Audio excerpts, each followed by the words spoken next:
안녕하세요. 도드부부 늘씨입니다. 오늘은 저희가 지난 여름에 다녀온 뚜르드 몽블랑에 관련된 이야기를 해보려고 해요. 일명 도드부부의 TMI 뚜르드 몽블랑 버전입니다.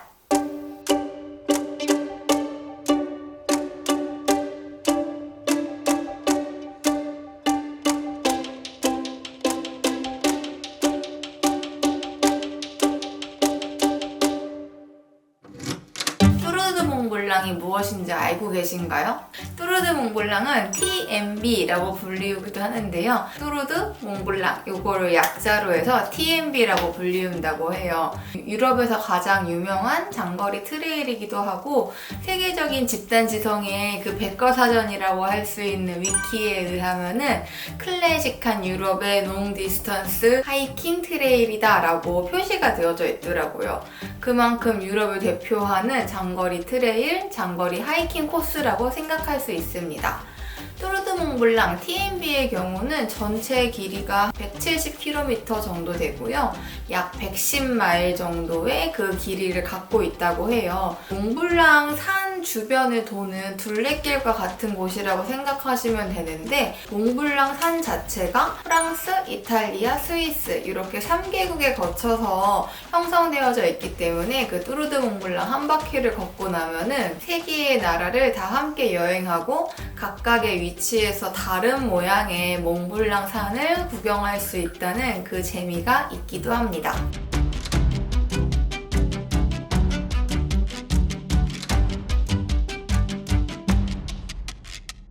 물론 사람들마다 어떻게 일정을 잡고 하루에 얼만큼의 거리를 가느냐에 따라서는 다르겠지만 일반적으로는 시계 반대 방향으로 해서 약 11일 정도의 일정을 가지고 전체 한 바퀴를 돌 수 있다고 합니다.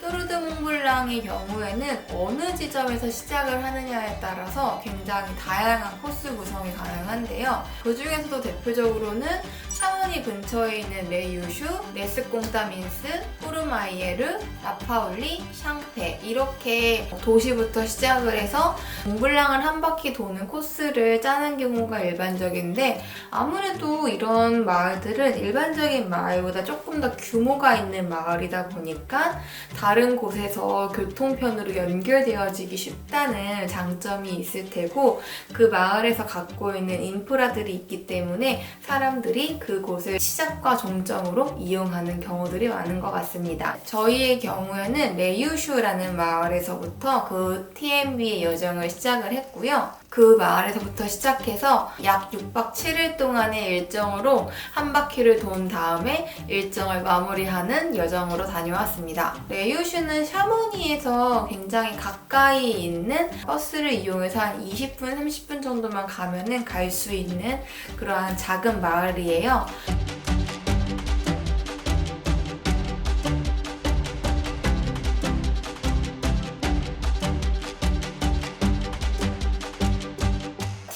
여정을 시작하기 위해서 저희뿐만 아니라 일반적으로 대부분의 많은 분들이 샤모니라고 하는 유럽 알프스의 대표적인 산악 마을에 도착을 해서 레유슈나 그 다른 주변의 마을로 이동을 해서 TMB를 시작한 건 합니다.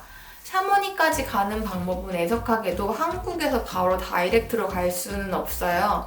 그래서 대부분의 많은 분들이 스위스 제네바까지 비행기를 이용을 해서 이동을 하시고 제네바에서 버스나 기차를 이용을 해서 샤모니까지 이동하신 후에 샤모니에서 나머지 준비를 마치시고 본격적인 TMB 여정을 시작하시는 것을 많이들 이용하시곤 합니다. 저희 같은 경우에는 올해 여름에 미국의 여행을 끝내고 이제 독일로 넘어온 다음에 독일에서 점차 남쪽으로 내려와서 스위스 제네바까지 여행을 하고 넘어왔어요. 그 다음에 버스를 이용을 해서 샤모니로 이동을 한 뒤에 거기에서부터 본격적으로 TMB의 여정을 시작했습니다.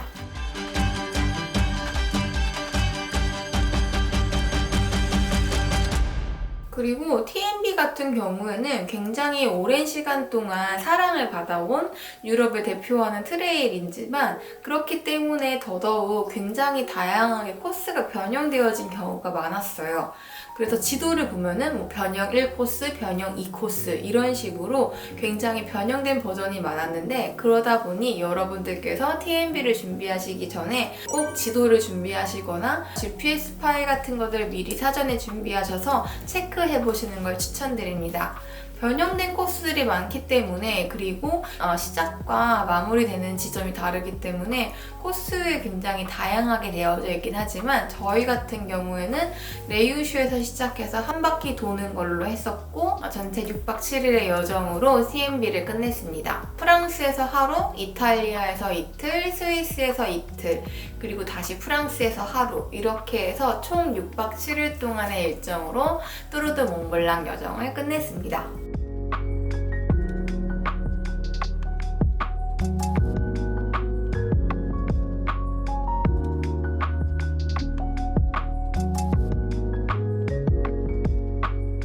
몽블랑에서 빼놓을 수 없는 거는 바로 산장 문화라고 할 수 있는데요. 유럽식 표현으로는 레퓨지, 이탈리아어로 레퓨지오라고 하더라고요. 전체 170km의 뚜르드 몽블랑의 코스 중에 굉장히 여러 개의 산장들을 만날 수가 있어요.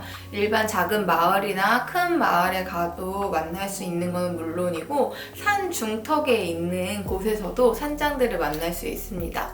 뚜르드 몽블랑의 경우에는 산길을 넘어서 그 몽블랑 주변에 둘레길을 걷는 것이기 때문에 아무래도 이렇게 높이 올라가야 되고 뭐 고개를 넘어야 되고 이런 순간들이 있었는데, 그 유럽식의 표현으로는 그런 고개들을 꼴이라고 부르더라고요. 우리나라에서는 뭐 진부령, 뭐 한계령, 약간 이렇게 령, 제, 고개 이런 식의 표현들을 유럽에서는 꼴이라는 표현을 했던 것 같은데, 신기한 거는 그렇게 뭔가 산 정상과 같은 그런 꼴 꼭대기에 산장이 있어서 너무나 신기했었어요.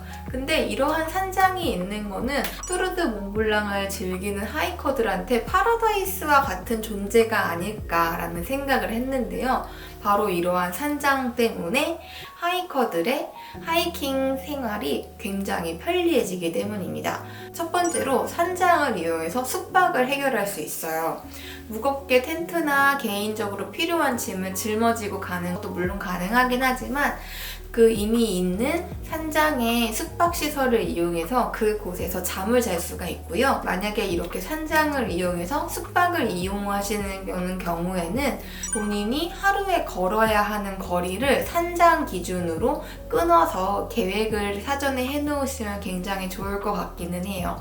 두 번째로는 산장에서 음식을 먹을 수 있습니다. 식사를 아침, 점심, 저녁을 다 판매를 하고 있고, 산장에서 숙박을 하는 경우에는 저녁이랑 아침을 세트로 묶어서 판매하기도 하더라고요. 내가 그냥 필요한 때 그 끼니 때마다 사 먹을 수도 있기도 하고, 점심 때 산장에 가서 음식을 사 먹는 게 아니라 내가 중간에 트레이를 걷다가 먹고 싶을 때 먹기 위해서 점심 세트를 미리 예약을 하면은 일명 피크닉이라고 하는 그런 도시락을 챙겨준다고 해요.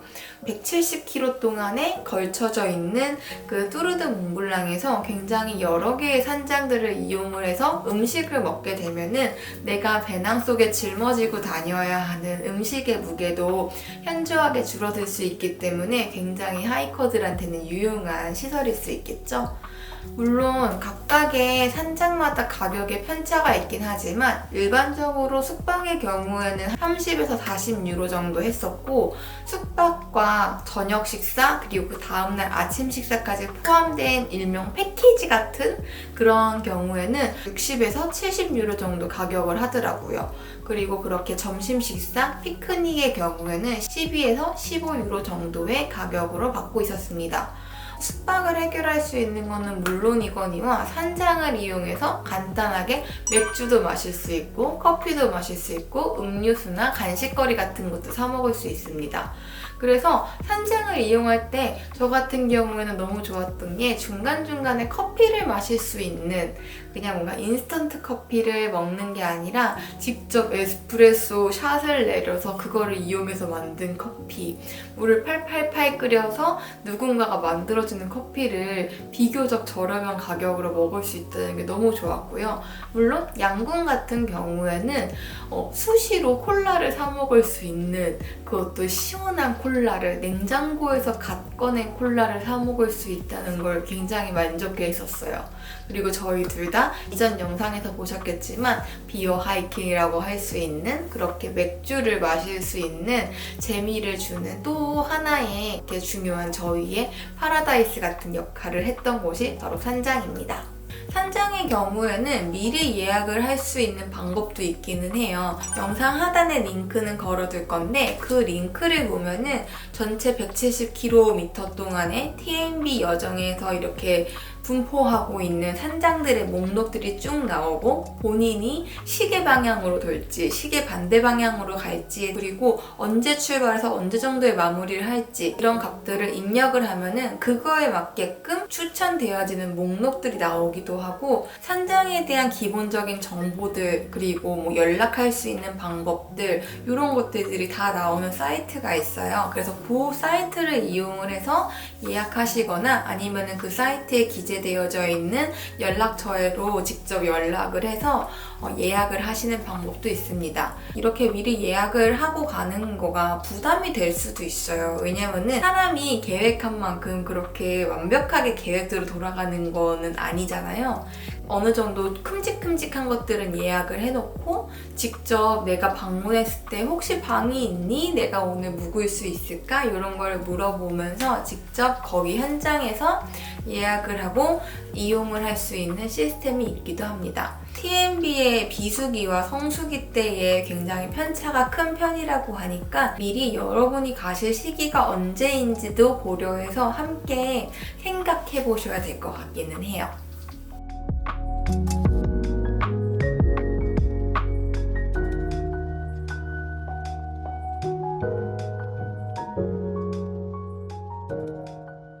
근데 사실 저희는 이번에 TMB 여정을 하면서 산장에서 한 번도 숙박을 해본 적이 없어요. 텐트를 치고선 캠핑을 병행했던 방식으로 그렇게 하이킹을 계속 진행을 해왔는데 프랑스의 경우에는 대부분 모든 TMB 지역에서 다 캠핑을 할 수 있다고는 해요. 근데 그래도 뭐 산장이나 마을에서 이렇게 운영되어지는 비박 에리아라고 해서 아예 그렇게 명시가 되어져 있는 야영장, 캠핑장 같은 그런 사이트들을 운영을 하고 있더라고요. 그래서 어떤 마을에 이렇게 갔을 때는 저기가 바로 텐트가 모여있는 걸 보니 저기서 텐트를 치면 되는 곳이겠구나 라고 생각을 하면서 갔는데 아니나 다를까 거기는 비박 에리아라고 해서 사람들이 야영을 할 수 있게끔 사이트를 아예 공개 부지로 해놨던 곳이에요. 비박이라고 하면은 한글 표현으로 생각하고 계신 분들도 있는데 독일어랑 프랑스어의 발음에서 비박이라는 걸로 우리나라식 표현으로 바뀐 거라고 해요. 독어랑 프랑스어 사용되는 비바크, 비부박이라고 하는 거는 텐트를 사용하지 않고 자연에서 자는 것들을 이야기하긴 하는데 뚜르드 몽블랑에 갔을 때는 그 비박 에어리아라고 이렇게 적혀져 있기는 하지만 야영장으로 생각을 하고 거기에서 묵으시는 거 가능한 거고요. 이탈리아의 경우에는 약간 제약이 있다고는 해요. 근데 그 제약이 일반적으로 높이에 근거해서 캠핑을 할 수 있고 없고가 결정된다고 합니다. 그것과 더불어서 아무래도 산장의 부분에는 사유지로 운영이 되어지는 곳들이 많기 때문에 사유지 부분에서도 캠핑을 못하는 경우가 많았어요. 이와 다르게 스위스 같은 경우는 더 엄격하다고 해요. 캠핑에 정말 많은 제약들이 있기 때문에 거기에서도 공식적으로 지정되어진 캠핑장을 이용을 하시는 걸 추천드립니다. 그 능선에서 조금만 내려오면은 공식적으로 운영이 되어지는 캠핑 사이트들이 몇몇 곳이 있었어요. 그래서 그거를 같이 병행해서 TMB 루트에서 조금만 내려왔다가 자고 다시 올라가고 이런 거를 이용하시는 것도 방법일 것 같기는 해요. 이렇게 프랑스, 이탈리아, 스위스 3개의 나라가 조금씩 캠핑에 대한 규정이 다르기 때문에 만약에 산장에서 숙박을 하시려는 분들이 아니라 저희처럼 텐트를 직접 가지고 다니면서 좀 더 자연과 가깝게 그렇게 TMB를 경험해보고 싶으신 분들은 어떤 나라에서 어떻게 캠핑을 할 수 있고 그런 조건들이 어디가 가능하고 그런 것들을 잘 신경 쓰시면서 사전에 일정을 계획해 보시는 것도 추천드립니다. 지금 생각해보면은 한 번쯤은 그래도 TMB의 대표적인 그 특징적인 문화 중에 하나인 산장을 이용을 해서 숙박을 해봤으면 좀 좋지 않았을까라는 생각에 조금 아쉬움이 남기는 합니다. 계약이 있는 이탈리아나 스위스에서는 산장에서 숙박하는 거를 한번 경험해서 저처럼 아쉬워하지 않으시는 것도 다른 방법일 것 같기는 해요. 장거리 하이킹 170km의 트레일을 걷는 적어도 일주일에서 열흘 정도의 이 길을 걷는 곳이다 보니까 또 중요한 거 하나는 보급과 관련된 문제라고 할 수 있어요. 산장에서 숙식을 모두 해결하는 경우에는 보급의 문제에서 자유롭게 다닐 수 있긴 하겠지만 사람의 그 마음이라는 게 제한된 상황에 가면은 이것도 먹고 싶고 저것도 먹고 싶고 약간 내가 지금 못 누리는 것들에 대해서 많이 꿈꾸게 되잖아요. 그렇기 때문에 보급의 문제는 언제나 누구에게나 중요한 문제일 것 같기는 해요. 170km의 뚜르드 몽블랑 TMB를 걸으면서 약 7개의 그 계곡으로 내려갔다가 올라온다고 해요. 근데 그 7개의 계곡이라고 하는 것들이 그게 다 마을에 위치한 곳으로 내려갔다가 올라오는 약간 그런 지점이라고 생각하시면 될 것 같은데요.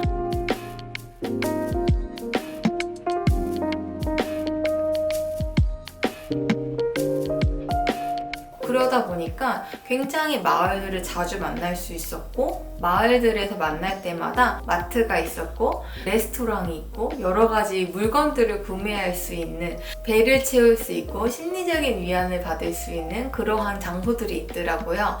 레유슈, 레스콩타미스, 꾸르마이에르, 샹페, 라파울리, 아르헨티에르 그리고 샤모니 약간 이러한 마을들에서는 굉장히 다양한 크고 작은 슈퍼들을 만날 수 있고 심지어 까르푸도 종종 만날 수 있습니다. 만약에 내가 이 길을 갈 때 6박 7일의 계획으로 간다고 하면은 6박 7일 동안 먹을 모든 것들을 풀 패킹해서 가는 게 아니라 이 마을부터 저 마을까지 갔을 때에 그때의 기간 동안 필요한 것만 딱 챙겨서 가면 되니까 가방은 훨씬 가볍게 가져갈 수 있고 재미는 재미대로 즐기면서 이렇게 길을 이어갈 수 있는 방법이 될 수 있을 것 같아요.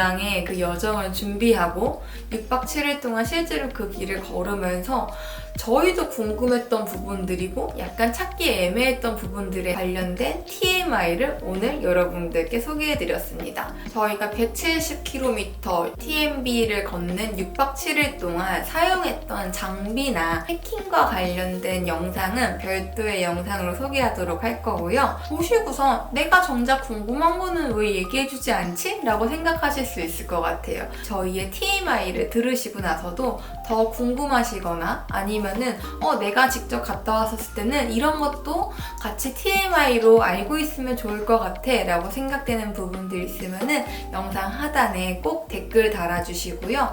여러분들이 남겨주시는 댓글에는 정성스럽게 답변해 드리도록 하겠습니다. 뚜르드 몽블랑을 실제로 갔다 오신 분들도 많으시고 앞으로 가야겠다고 생각하시는 분들도 굉장히 많은 것 같아요. 가고 싶다는 생각에서 갖고 있긴 했었지만 실제로 갔다 오고 나니까 정말 그거에 대한 마음은 점점 더 커지고 있는 것 같아요. 뚜르드 몽블랑 TMB에 대한 이해가 조금 더 많아지셨으면 좋겠습니다.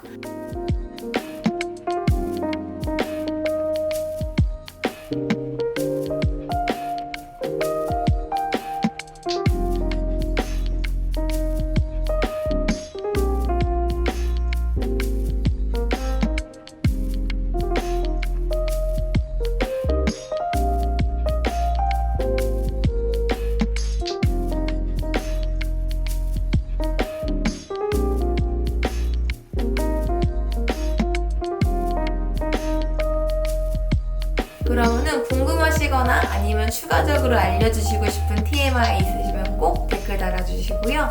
길이에서 만나요. See you on the trail.